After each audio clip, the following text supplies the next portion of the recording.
अमेरिकी राष्ट्रपति Donald Trump ने चेतावनी दी कि ईरानी तेल या पेट्रोकेमिकल उत्पादों की सभी खरीद बंद होनी चाहिए। अगर ऐसा नहीं हुआ तो भी देश ईरान से तेल या कोई भी उत्पाद खरीदेगा उस पर तुरंत लगाए जाएंगे प्रतिबंध।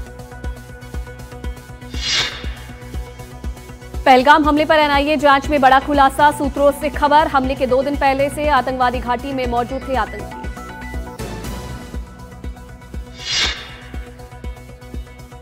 पहलगाम आतंकी हमले की जांच तेज। बैसरन घाटी पहुंचे एनआईए के डीजी सदानंद दाते, घटनास्थल का किया दौरा। सूत्रों के मुताबिक 4 ओवरग्राउंड वर्कर्स ने आतंकियों की मदद की थी। घाटी में 3 सैटेलाइट फोन के इस्तेमाल के सबूत भी मिले हैं। जम्मू कश्मीर में हुर्रियत के कई गुटों और जमात इस्लामी के समर्थकों के ठिकानों पर एनआईए की छापेमारी। सूत्रों के मुताबिक छापेमारी में मिली देश विरोधी चीजें। पहलगाम आतंकी हमले में सुप्रीम कोर्ट ने सुनवाई से किया इनकार। सुप्रीम कोर्ट ने याचिकाकर्ता को लगाई फटकार, कहा यह गंभीर मसला है, गंभीरता से दिखाएं। लगातार 8वें दिन पाकिस्तानी सेना ने किया युद्ध विराम का उल्लंघन। कश्मीर के कुपवाड़ा, उड़ी और जम्मू के अखनूर सेक्टर में की फायरिंग। भारतीय सेना ने दिया माकूल जवाब। गृह मंत्री अमित शाह ने कहा पहलगाम मामले में चुन चुन कर बदला लिया जाएगा। दिल्ली में एक समारोह में बोले अमित शाह, ये न सोचे कि वो लड़ाई जीत गए हैं। पहलगाम में हुए आतंकी हमले के बाद महाराष्ट्र में भी एजेंसियां सतर्क। महाराष्ट्र साइबर सेल ने पहलगाम हमले के बाद एक रिपोर्ट तैयार की। पहलगाम में हुई घटना के बाद साइबर अटैक और साइबर वॉरफेयर की घटना भारत में तेजी से बढ़ रही है। भारत और पाकिस्तान के बीच अटारी वाघा सीमा क्रॉसिंग पॉइंट गुरुवार को पूरी तरह से बंद कर दिया गया है, जिससे सीमा पार करने आए कई लोग फंस गए।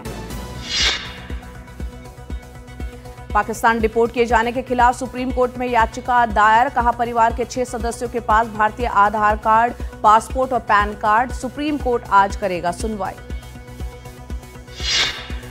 पाकिस्तान के पीएम शहबाज शरीफ ने अमेरिका से लगाई तनाव कम करने की गुहार। भारत के गुस्से को शांत करने का किया आग्रह।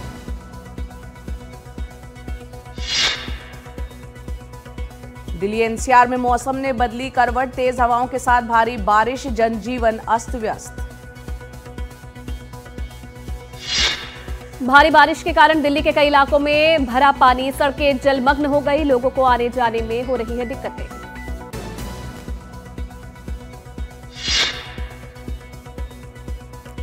दिल्ली, पंजाब, हरियाणा में पानी पर संग्राम शुरू हो चुका है। हरियाणा की मांग, भाखड़ा नांगल डैम से ज्यादा पानी छोड़े पंजाब। पंजाब, हरियाणा और दिल्ली में पानी को लेकर विवाद के बीच मुख्यमंत्री रेखा गुप्ता ने कहा दिल्ली में पानी का कोई संकट हम नहीं आने देंगे। आज दिल्ली सरकार दिल्ली में 400 इलेक्ट्रिक बसों को हरी झंडी दिखाएगी। पहले इन बसों का उद्घाटन 22 अप्रैल को निर्धारित किया गया था, लेकिन भारत सरकार द्वारा पोप फ्रांसिस के निधन पर घोषित राष्ट्रीय शोक के कारण कार्यक्रम को स्थगित कर दिया गया था। प्रधानमंत्री मोदी ने मुंबई में world audio visual media entertainment summit का किया उद्घाटन। दुनिया के 130 देशों से संस्कृति और कला क्षेत्र की कंपनियां और टेक दिग्गज ले रहे भाग। प्रधानमंत्री मोदी आज आंध्र प्रदेश जाएंगे। इस दौरान राज्य को बड़ी सौगात देंगे। पीएम अमरावती में करीब 58,000 करोड़ रुपए की परियोजनाओं का उद्घाटन और शिलान्यास करेंगे।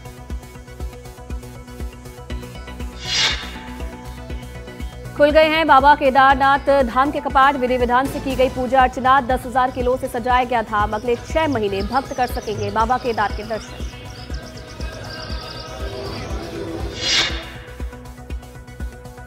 चारधाम यात्रा के लिए पहुंचे यूरोपीय देशों के तीर्थयात्री। विदेशी यात्री इसका आनंद लेने और भारतीय संस्कृति सभ्यता को जानने के लिए पहुंच रहे हैं चारधाम।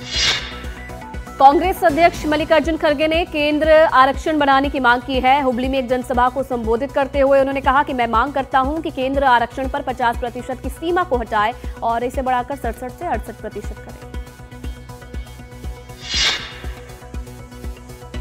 एनडीएमसी के उपाध्यक्ष कुलजीत सिंह चहल ने स्वच्छ भारत अभियान के तहत सफाई अभियान में भाग लिया।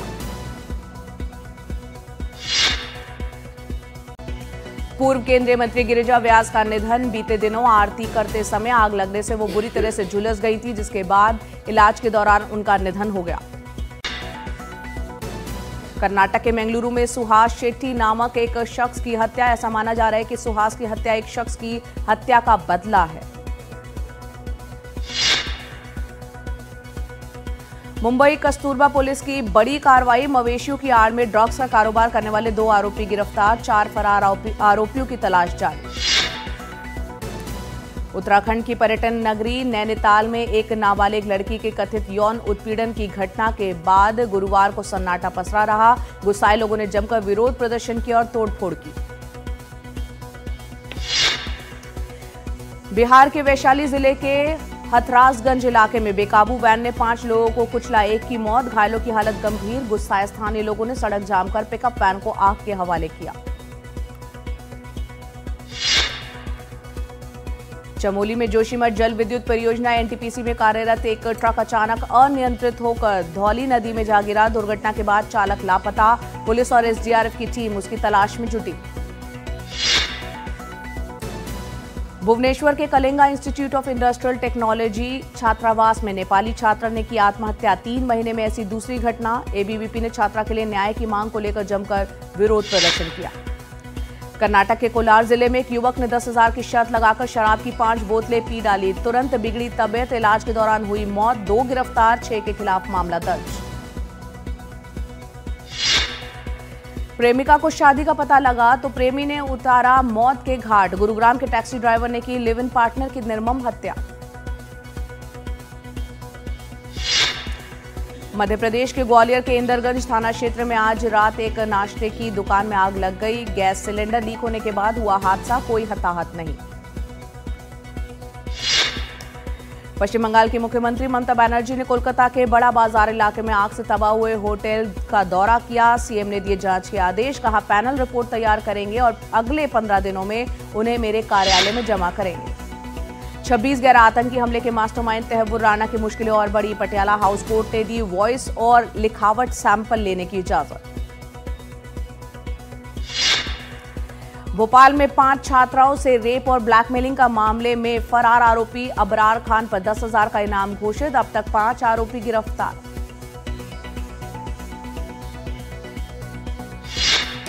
उत्तर प्रदेश के बरेली में वेल्डिंग के दौरान पेट्रोल टैंकर में विस्फोट की चपेट में आकर वेल्डर गंभीर रूप से घायल, टैंकर खाली होने के कारण टला हादसा।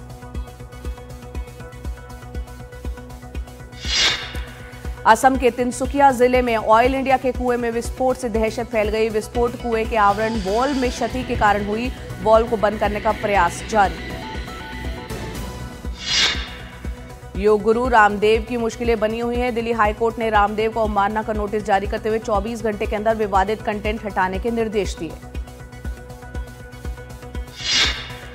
मुजफ्फरपुर में एम्बुलेंस से मरीज की जगह निकली विदेशी शराब की खेप। मुजफ्फरपुर उत्पाद विभाग द्वारा की गई कार्रवाई, एम्बुलेंस के साथ चालक गिरफ्तार।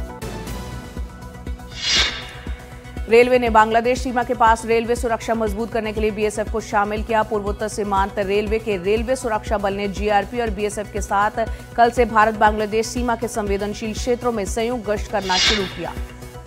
झारखंड एटीएस को मिली बड़ी कामयाबी, हिज्ब उत तहरीर के एक और संदिग्ध अम्मार याशर को धनबाद से दबोचा। पूर्व में 4 संदिग्ध हुए थे गिरफ्तार, रिमांड पर पूछताछ में आया 5वें का नाम। तमिलनाडु के वेल्लाकलनाथम में एक भालू और उसके 2 बच्चों का आतंक। भालू के हमले से कपास के खेत में काम कर रही एक महिला घायल।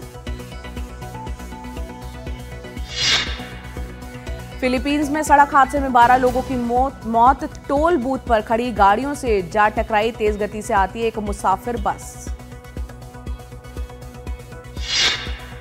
लंदन में भारतीय उच्चायोग के सामने लगे आतंक विरोधी नारे। पहलगाम हमले के बाद पूरे विश्व में आतंकवाद का विरोध।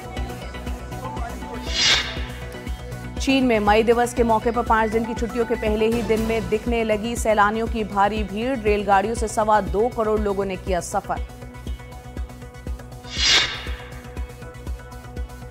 कल मे डे यानी मजदूर दिवस के दिन नेपाल की राजधानी काठमांडू में भी हजारों लोग इस जश्न में शामिल हुए। नेपाल में 1 मई को छुट्टी होती है। इस साल 136वां विश्व मजदूर दिवस था। तुर्की की राजधानी में मजदूर दिवस पर होने वाले प्रदर्शनों को रोकने के लिए ज्यादातर सड़कें बंद रही। ये सब उन विरोध प्रदर्शनों से निपटने के लिए जो शहर के मेयर अकरम इमामोगलू की गिरफ्तारी के खिलाफ हो रहे हैं। मजदूर दिवस के दिन फिलीपींस की राजधानी मनीला में कार्यकर्ताओं ने न्यूनतम वेतन बढ़ाने और नौकरियां बचाने की मांग करते हुए राष्ट्रपति आवास के बाहर लगे बैरिकेड हटाने की कोशिश की तो पुलिसकर्मियों के साथ उनकी झड़प हो गई।